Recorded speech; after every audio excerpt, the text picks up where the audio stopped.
శ్రీమాతృ నమః నమస్తేనండి. Welcome to our channel. ఆ లలితా పరమేశ్వరి అమ్మవారి ఆశీస్సులు మనందరిపైన ఉండాలని సదా కోరుకుంటున్నాను. మరి ఈరోజు దసరా రోజున అమ్మవారి గురించి కథలను విన్నా, చదివినా ఎంతో పుణ్యఫలం దక్కుతుంది. మరి ఈ రోజున ఆ దుర్గాదేవి కథలను గురించి చెప్పుకుందాము. మన ఛానల్‌ని ఫస్ట్ టైం చూస్తున్నట్లయితే ఈ వీడియో కనుక మీకు నచ్చినట్లయితే లైక్ చేయండి ఫ్రెండ్స్. మరియు మన ఛానల్‌ని సబ్స్క్రైబ్ చేసుకొని మరింత ముందుకు తీసుకెళ్లగలరని ఆశిస్తున్నాను. నిత్య పూజలలో అమ్మలగన్న అమ్మకు ప్రత్యేక పూజలు అందిస్తూనే ఉన్న దసరా దినాల్లో ఆ తల్లికి పూజలు చేసి కరుణా కటాక్షాలు పొందేందుకు భక్తులు సిద్ధంగా ఉంటారు. అమ్మ బహురూపధారిణి మాత్రమే కాదు, బహునామధేయిని కూడా.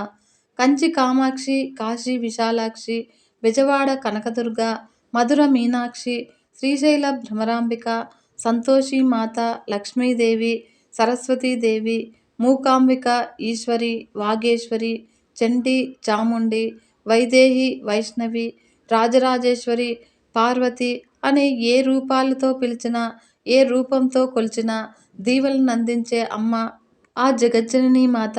దుర్గా అనే రెండక్షరాలకు అర్థము చెడును అంతం చేసేది అని అర్థము.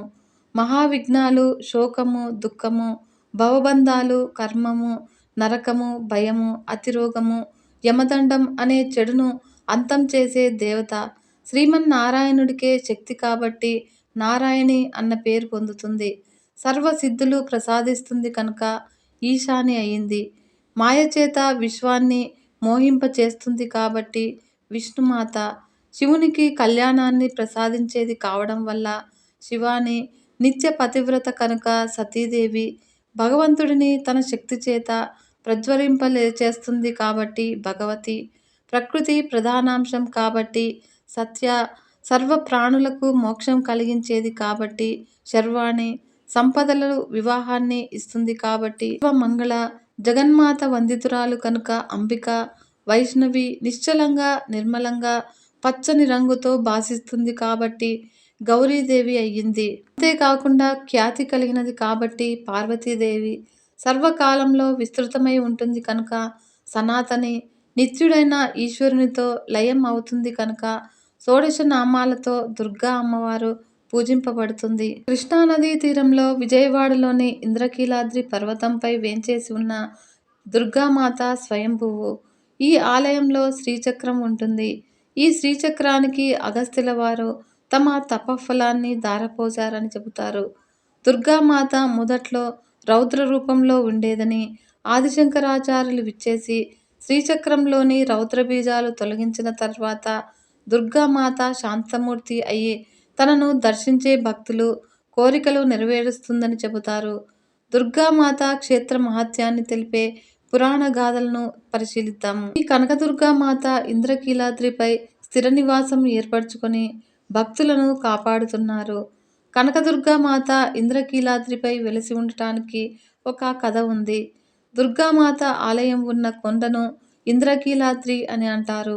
ఈ పర్వతాన్ని అధిష్ఠించినవాడు ఇంద్రకీలుడు అనే యక్షుడు.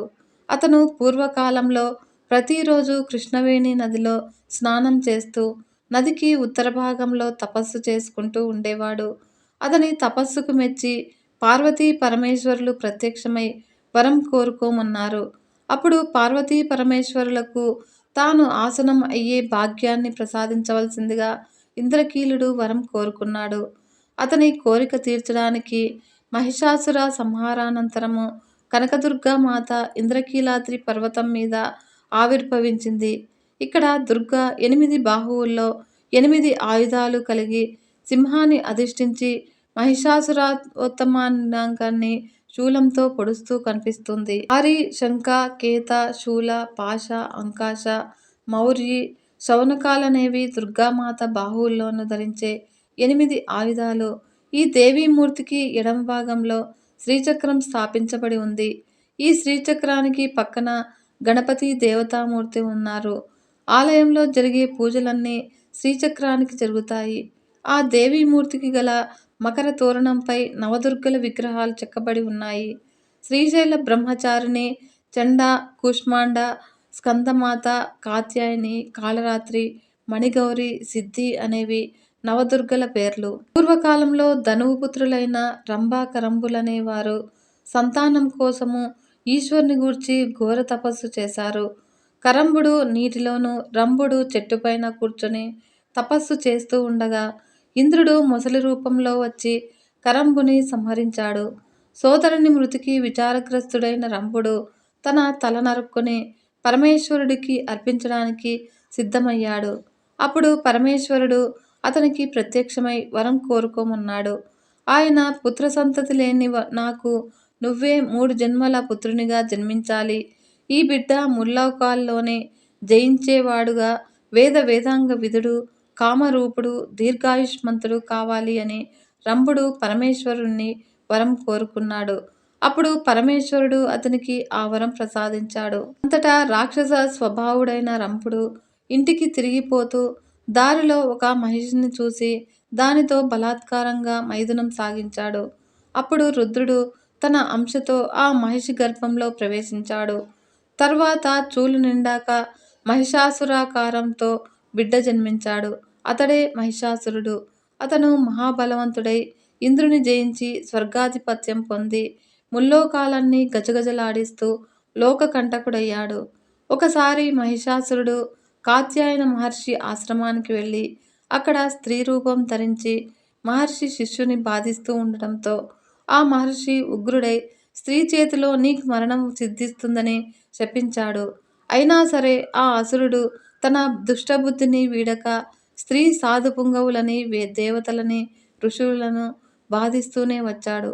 అప్పుడు దేవతలంతా కలిసి ఆదిపరాశక్తి అయిన దుర్గాదేవిని ప్రార్థించారు. ఆ దేవి ఉగ్రచండి అనే పేరిట ఉద్భవించి మహిషాసురుణ్ణి సంహరించింది. మరో జన్మలో మళ్ళీ ఈ మహిషుడు రంభుడి పుత్రుడిగా పుట్టి తన దానవ నైజంతో దేవతలని పీడిస్తూ ఉంటే ఆ దేవతల ప్రార్థనపై ఆదిశక్తి భద్రకాళి రూపంలో అవతరించి మహిషుని మట్టుపెట్టింది. 3వ జన్మలో ఈ మహిషుడు ఘోర తపస్సు చేసి బ్రహ్మ వరాలను పొంది ఇష్టానువర్తిగా వ్యవహరిస్తూ లోకపీడితుడయ్యాడు. ఆ మహిషునికి ఒకరోజు మహాకాళి తనని ఒడిసిపట్టి తల నరికి రక్తస్రావం చేస్తున్నట్లుగా భయంకరమైన కల వచ్చింది. అందుకు భయకంపితుడై మహిషుడు భద్రకాళిని గూర్చి ఘోర తపస్సు చేశాడు. అప్పుడు దేవి ప్రత్యక్షమై ఇక తనకు జనన మరణాలు లేకుండా వరం ప్రసాదించమని నీ చేతిలో హతుడైన నాకు నీ యజ్ఞ భాగార్హత కలగజేయవలసిందని మహిషుడు కోరాడు. అప్పుడు అమ్మవారు మహిష, నువ్వు రుద్రాంశ సంభుడవు. నాకు వాహనం కావడానికి బ్రహ్మ నిన్ను సృష్టించాడు. ఇక నువ్వు నా వాహనంగా ఉండి నేను నిలిచిన చోట పాదాక్రాంతుడ శరీరుడివై నా సన్నిధిని నిలుచుంటావు అని దేవి పలికింది. ఆ తర్వాత మహిషుడికి మళ్ళీ జగన్మాత మాయ కప్పడంతో మళ్ళీ అసుర చేష్టలకు పూనుకొని దేవతలని మునులని పీడిస్తూ ఉండడంతో దేవతల ప్రార్థనపై మరో శక్తి శ్రీ కనకదుర్గామాత రూపం ధరించి సపరివారుడైన మహిషాసురుని సంహరించింది. మహిషాసురుని వలె అతి క్రౌర్యంగా వ్యవహరించిన శంభ నిశుంభులనే రాక్షసులను దుర్గామాత వధించిన గాథ పురాణాల్లో చెప్పబడి ఉంది. పూర్వము రంభ నిశుంభులనే రాక్షసులు ఇంద్రాది దేవతల్ని పదవీ భ్రష్టుల్ని చేసి ముల్లోకాలకు అధిపతులై దేవముని గణాల్ని బాధించసాగారు. అప్పుడు దేవతలంతా దేవిని ప్రార్థించారు. వారి మొర ఆలకించిన దేవి శరీరం నుంచి దివ్య తేజోరూప లావణ్యాలతో ఒక కన్య ఉద్భవించింది. శుంభ నిశుంభులను సేవకులైన చండాముండలు ఈ అపురూప లావణ్యవతి వృత్తాంతాన్ని తమ ప్రభువులకు తెలియజేశారు. శుంభ నిశుంభులు ఆ దేవి దగ్గరకు వెళ్ళి తనతో ఎవరినో ఒకరిని వరించమని ఆమె వద్దకు రాయబారం పంపారు. శుంభ నిశుంభులు తనతో యుద్ధం చేసి తనను జయించిన వారిని గాని తనతో సమానమైన బల పరాక్రమశాలిని గాని తాను పెళ్లి చేసుకుంటానని ఆ కన్య బదులు చెప్పింది. ఆ మాటలు విన్న శుంభ నిశుంభులు కోపంతో ఆ కన్యను పట్టి తీసుకురమ్మని తమ సేనాధిపతికి ధూమ్రలోచనుడిని పంపిస్తారు. అప్పుడు తనపై దండెత్తిన ధూమ్రలోచనుణ్ణి అతని సైన్యాన్ని దేవి సంహరించింది. ఆ రుద్రమంతా దేవీ వాహనమైన సింహం త్రాగేసింది. ఈ వార్త విన్న శుంభ నిశుంభులు చతురంగ బలాలని సమకూర్చుకొని దేవిపై యుద్ధం ప్రారంభించారు. వారిని చూడగానే దేవి తన నుంచి మహాశక్తిని ప్రసరింపచేసి భూమధ్య నుంచి ఖడ్గము, పాశము మొదలైన ఆయుధాలు సృష్టించి వాటితో రాక్షస గణాన్ని శుంభానిశుంభులని నిమిష కాలంలో హతమార్చివేసింది. ఈ విధంగా దుర్గాసురుణ్ణి దేవి సంహరించిన కథ కూడా పురాణాల్లో పేర్కొనబడి ఉంది. పూర్వము దుర్గాసురుడనే రాక్షసుడు బ్రహ్మను గూర్చి ఘోర తపస్సు చేసి అనేక వరాలు పొందాడు. ఆ వరగర్వంతో అతడు విర్రవీగుతూ ముల్లోకాలను గజగజలాడించసాగాడు.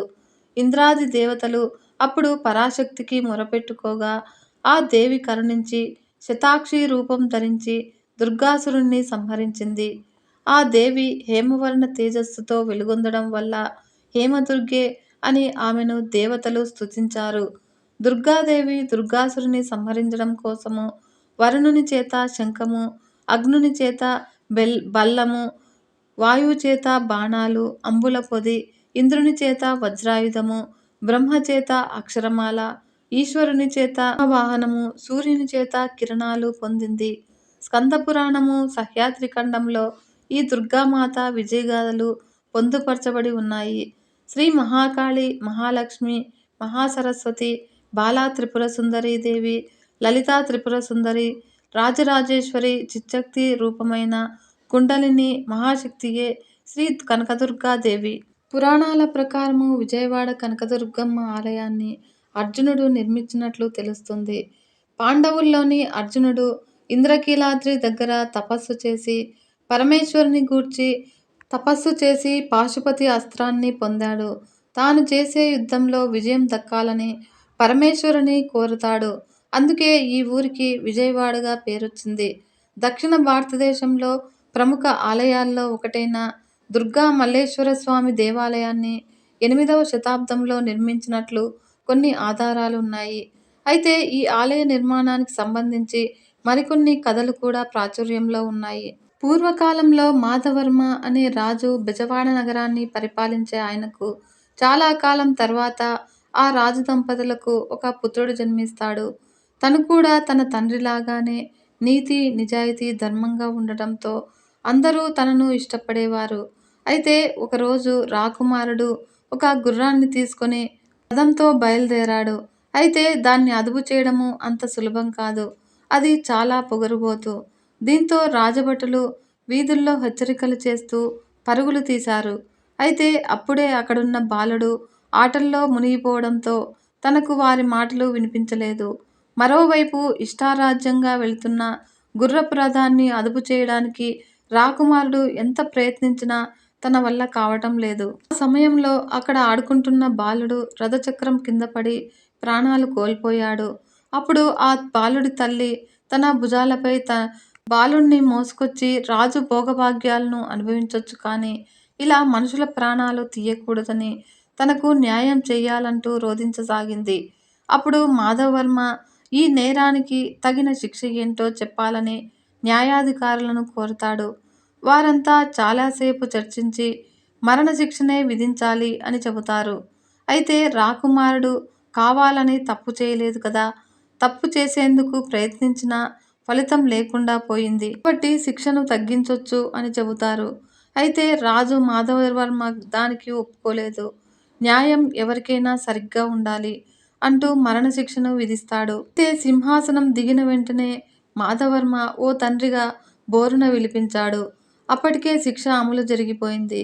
సరిగ్గా అదే సమయంలో మాధవర్మ ధర్మనిష్టకి సంతోషించిన బెజవాడ కనకదుర్గమ్మ అటు మరణించిన బాలుడిని, ఇటు రాకుమారుడిని ఇద్దరినీ బ్రతికించడమే కాదు, అక్కడ కనకవర్షం కురిపించింది.